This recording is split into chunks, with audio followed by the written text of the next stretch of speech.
हाँ, आधुनिक भारत में क्या जो है भारत शिक्षा का विकास, जिसमें क्या है हंटर कमीशन। इसके पहले हम लोग किसको देखा था, चार्ल्स वुड-डिस्पैच की अध्यक्षता में बना हुआ क्या 1854 का वुड-डिस्पैच, जिसके सुझाव का मूल्यांकन करने के लिए या कह सकते हैं कि चार्ल्स वुड के द्वारा अपने डिस्पैच अपने लेख जो कि 100 अनुच्छेदों का था, उसमें दिए गए सुझावों जिसका बहुत अच्छे से आत्मसात किया किसने किया, ब्रिटिश सरकार ने, और भारतीय शिक्षा में उन चीज़ों को अप्लाई किया। उसका मूल्यांकन करने के लिए कि शिक्षा व्यवस्था कैसी है, 1880 से लेकर के 1884 के बीच में एक कौन है वायसराय, जिनका नाम क्या लॉर्ड रिपन ने क्या किया 1882 में डब्ल्यू हंटर की अध्यक्षता में एक कमीशन, एक आयोग का गठन कर दिया। किसने क्यों गठन कर दिया, अगर ये बात किया जाए कि लॉर्ड रिपन ने डब्ल्यू हंटर की अध्यक्षता में कमीशन का जिस आयोग का गठन किया था, उस आयोग के गठन का उद्देश्य क्या था, तो उद्देश्य सीधा था क्या डिस्पैच के द्वारा जो दिए गए सुझाव थे उनका मूल्यांकन करने के लिए ही इसे गठित किया गया था। यानी कि डिस्पैच के कार्यों का मूल्यांकन करने के लिए एक शिक्षा आयोग की नियुक्ति की गई थी। वो शिक्षा आयोग किसकी अध्यक्षता में बना था, डब्ल्यू हंटर की अध्यक्षता में बना था। इसका काम क्या था कि जो प्राथमिक शिक्षा, जो कि आप जानते हैं कि डिस्पैच में प्राथमिक शिक्षा की बात की गई थी, किसकी बात की गई थी, नहीं इसके पहले कौन, हाँ प्राथमिक शिक्षा की बात की गई थी। लेकिन यहाँ एक बात बदलने वाली है, वहाँ यानी डिस्पैच में प्राथमिक शिक्षा उच्च शिक्षा की चर्चा की जा रही थी। यहाँ पर क्या है कि हंटर कमीशन में प्राथमिक शिक्षा के प्रसार पर जोर दे दिया गया। यानी ये आप नहीं कह सकते सिर्फ प्राथमिक शिक्षा, क्योंकि प्राथमिक शिक्षा और माध्यमिक शिक्षा पर का विकास कैसे हो, इसका सुझाव देने के लिए लॉर्ड रिपन ने इस कमीशन को गठित किया था। किसे, हंटर कमीशन को गठित करने का उद्देश्य सिर्फ प्राथमिक शिक्षा ही नहीं रहा, प्राथमिक शिक्षा प्लस किसे माध्यमिक शिक्षा दोनों में सुझाव देने के लिए ये आयोग बनाया गया था। और ये कहा गया था इस आयोग से कि वह इस कैसे प्राथमिक और माध्यमिक शिक्षा का प्रसार हो, और साथ ही आप ऐसा कुछ बताइए, अगर आपके पास कोई उपाय हो तो उसका भी आप सुझाव दीजिए। एक खास बात और है कि इस आयोग में एक सवाल फैक्ट बेस अगर देखा जाए तो एग्जाम में सवाल किया जा सकता है कि हंटर कमीशन में कुल कितने सदस्य थे, तो इसमें सदस्यों की संख्या कितनी है, 20 है। कितने सदस्य हैं, 20 हैं। जिनमें से आप ये समझिएगा, आपसे पूछा जा सकता है कि हंटर कमीशन में कुल कितने भारतीय सदस्य शामिल थे, तो 20 सदस्यों में 8 सदस्य कौन थे, 8 सदस्य थे भारतीय। कितने थे, 8 सदस्य भारतीय रहे हैं। आयोग ने लगभग सभी प्रांतों का दौरा किया। दौरा करने के बाद उसने लगभग 200 प्रस्ताव पारित किए थे। ये मत सोचिएगा, इस हंटर कमीशन ने लगभग 200 प्रस्तावों को पारित किया था।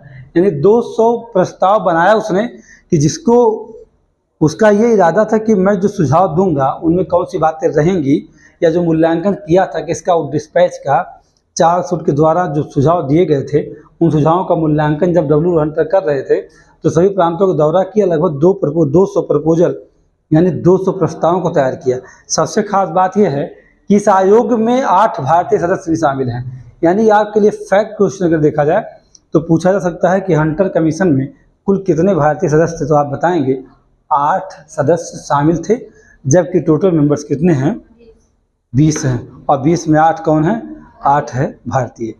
अब आप बात किसकी कर रहे हैं, आप बात कर रहे हैं हंटर कमीशन की। हमने कहा कि प्राथमिक शिक्षा के प्रसार हेतु किया गया, लेकिन यहाँ ये भी कहा गया कि माध्यमिक शिक्षा पर भी विचार अपना दीजिए।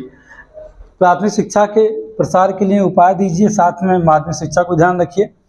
तो डब्ल्यू हंटर ने जब 200 प्रस्ताव जो तैयार किया था, इस आयोग ने जो प्रस्ताव तैयार किया, उन 200 प्रस्तावों में जो मुख्य बातें रही हैं, उनमें सबसे मुख्य बात ये थी कि जो शिक्षा दी जा रही है, यानी प्राथमिक शिक्षा को ही चूँकि जोर देना है, और प्री में सवाल पूछा जाता है कि निम्नलिखित में से कौन प्राथमिक शिक्षा संबंधित है, तो आपको बताना पड़ेगा हंटर कमीशन का संबंध किससे, प्राथमिक शिक्षा से है। यानी प्राथमिक शिक्षा को महत्व देते हुए हंटर ने इस बात सुझाव दिया कि जो शिक्षा है वह स्थानीय भाषा और उपयोगी विषयों में होना चाहिए। यानी कैसा हो, स्थानीय भाषा में दिया जाए, उपयोगी विषयों में हो, और इसका नियंत्रण की बात किया जाए तो इसका नियंत्रण कौन करे, इनका नियंत्रण जिला के द्वारा या नगर बोर्डों के द्वारा, यानी जिला बोर्ड और नगर बोर्ड नियंत्रण करते रहें। अगर प्राथमिक शिक्षा का नियंत्रण कौन स्थापित करता है? क्योंकि अगर कंट्रोल ना किया जाए किसी प्राथमिक स्तर पर, स्थानीय स्तर पर विद्यालयों को, तो टीचर्स गायब हो जाते हैं। जैसे कि वर्तमान में देखा जाए, उत्तर प्रदेश के सीएम का एक नया है सिस्टम, क्या कि डिजिटल अटेंडेंस लग रही है। अगर आप 3 दिन समय से नहीं पहुंचते हैं तो आपका वेतन रुक सकता है। यानी कह सकते हैं कि ऐसी व्यवस्था शिक्षा की जो वर्तमान शिक्षा होती है उसकी समीक्षा जब की जाती है, उसका मूल्यांकन किया जाता है, तो उसमें अगर ये देखा जाता है जो कमियां होती सुधार करने के लिए, तो सुधार का सुझाव दिया जाता है कि हाँ शिक्षक समय से विद्यालय में नहीं उपस्थित हो रहा है, तो उस स्थिति में क्या कर दिया गया, डिजिटल अटेंडेंस लगा दिया गया। अब आपको विद्यालय पहुंचना ही होगा समय से। अगर 3 दिनों तक आप नहीं पहुंच पाते हैं तो आपका वेतन रोक दिया जाएगा, पूरे महीने आप छुट्टी भी जा सकते हैं, ऐसा हो सकता है। तो ऐसे ही सुझाव यहाँ दिया, क्या कहा कि स्थानीय भाषा, मतलब जो प्राथमिक शिक्षा है वह स्थानीय भाषा उपयोगी विषयों में दिया, जो काम के सब्जेक्ट हैं। ऐसा सब्जेक्ट ना रखिए जो किसी काम का हो ही ना, मतलब उपयोगी सब्जेक्ट भी हो और उसको जो लोकल लैंग्वेज है उसमें दिया जाए उस एजुकेशन को। और ये ध्यान रखा जाए कि उसका नियंत्रण कौन करेगा, उसका नियंत्रण जिला बोर्ड करे और नगर बोर्ड करे। किनका? उन प्राथमिक विद्यालयों का जहाँ पर प्राथमिक शिक्षा दी जाएगी, ऐसा कहा। दूसरी बात कहा कि ये भी कहा आयोग ने, कहा कि जो प्रेसिडेंसी नगर हैं, यानी जैसे कलकत्ता है, मद्रास है, बम्बई है। कलकत्ता, मद्रास, बम्बई 3 ऐसे थे जो क्या हैं, प्रेसिडेंसी स्टेट हैं किसके, ब्रिटिश हुकूमत के। तो उन कहा कि उन प्रेसिडेंसी अगर स्टेट को हम अलग कर दें, उनको हटा देते हैं, तो देखा जाता है कि जो महिलाओं की शिक्षा व्यवस्था है, जो महिलाओं के लिए शिक्षा जैसे दी जानी चाहिए थी, उसमें पर्याप्त प्रबंध है ही नहीं। यानी उसको दुख हुआ इस बात का कि महिला शिक्षा हेतु कोई पर्याप्त संसाधन है ही नहीं। उस पर खेद प्रकट किया किसने? इस आयोग ने, यानी हंटर कमीशन ने, और कहा कि हमें चाहते हैं कि महिला शिक्षा के लिए कुछ विशेष व्यवस्था किया जाए और उनको आगे बढ़ाने के लिए यह बहुत ही आवश्यक है। ये किसका कहना है? हंटर कमीशन का। यानी इसके सुझाव बड़े महत्वपूर्ण हैं। आपने एक देखा, एक आप महिला शिक्षा संबंधित जो प्रबंध थे, जो उनकी व्यवस्था थी, उसमें कमियां थी, उनको दूर करने का भी सुझाव किसने दिया? हंटर कमीशन ने। दूसरी बात ये भी कहा कि शिक्षा के क्षेत्र में अगर कोई निजी व्यक्ति शामिल होना चाहता है, शिक्षा का अनुदान करना, विद्यालय खोलना, इन सब में कहा कि उसको भी प्रोत्साहित किया जाए। ये कहना किसका था? हंटर कमीशन का। अब एक खास बात और है कि चार्ल्स वुड डिस्पैच के सुझाव पर 1855 में कलकत्ता, बम्बई और मद्रास 3 शहरों में, लंदन की ऑक्सफोर्ड यूनिवर्सिटी के जैसे ही तीनों शहरों में एक एक विश्वविद्यालय की स्थापना की गई थी। वैसे ही अब कहाँ 1882 में किसे? हंटर कमीशन की सिफारिश पे अगर बात किया जाए तो 1882 में पंजाब में एक विश्वविद्यालय की स्थापना की गई थी। आप पंजाब यूनिवर्सिटी को कहाँ नहीं ले जा सकते हैं? चार्ल्स वुड डिस्पैच में नहीं ले जा सकते हैं। आपसे अगर सवाल किया जाए कि पंजाब विश्वविद्यालय की स्थापना कब की गई? 1882। कौन सा कमीशन? Hunter commission. इस बात ध्यान रखिएगा। और हंटर कमीशन अभी आगे भी आपको मिलते हैं। ये हंटर वही हैं जो कहाँ, जलियांवाला बाग हत्याकांड, वहाँ भी मिलने वाले हैं आपको ये। ठीक है, अब समझिए मेरी बात। अब जानना हमें किसके बारे में, क्योंकि हंटर कमीशन को नियुक्त किया था किसने? लॉर्ड रिपन ने, जो कि उस समय भारत का वायसराय था। उन्होंने इसको नियुक्त किया था, इस कमीशन को। तो रिपन के कुछ योगदान पे चर्चा कर लेना चाहिए। जैसे कि अगर ये कहा जाता है कि लॉर्ड रिपन भारत का सबसे लोकप्रिय क्या है? गवर्नर जनरल है। सबसे लोकप्रिय क्यों है? क्योंकि इसे फ्लोरेंस ऑफ नाइटिंगेल कहा गया। क्यों कहा गया? कि भारत का उद्धारक है। भारत में बहुत सारे सुधार और ब्रिटिश हुकूमत की ज्यादतियों यानी ज़बरदस्तियों का अंत किसने किया? लॉर्ड रिपन ने किया है।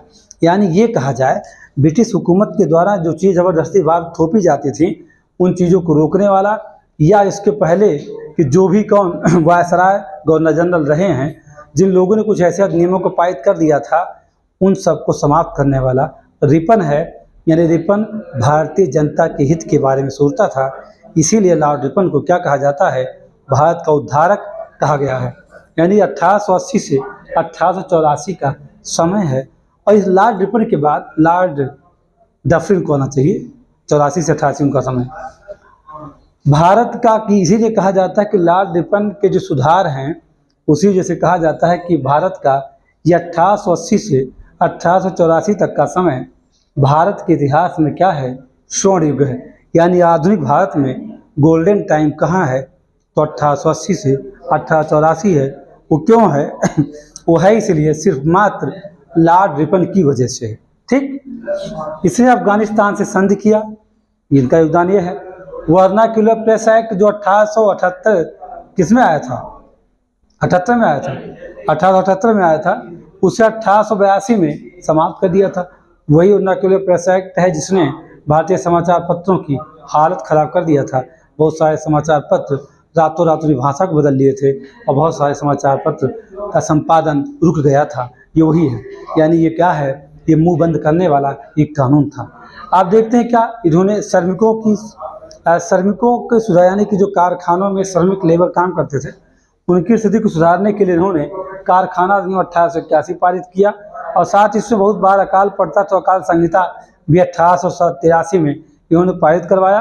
और ख़ास बात रिपन की रही कि अगर ये कहा जाए कि लॉर्ड रिपन ने भारत की प्रथम वार्षिक जनगणना कब करवाई, 1881 में करवाई। तो इन सारे योगदान की वजह से रिपन को लॉर्ड रिपन को भारत का क्या कहा जाता है, उद्धारक कहा जाता है।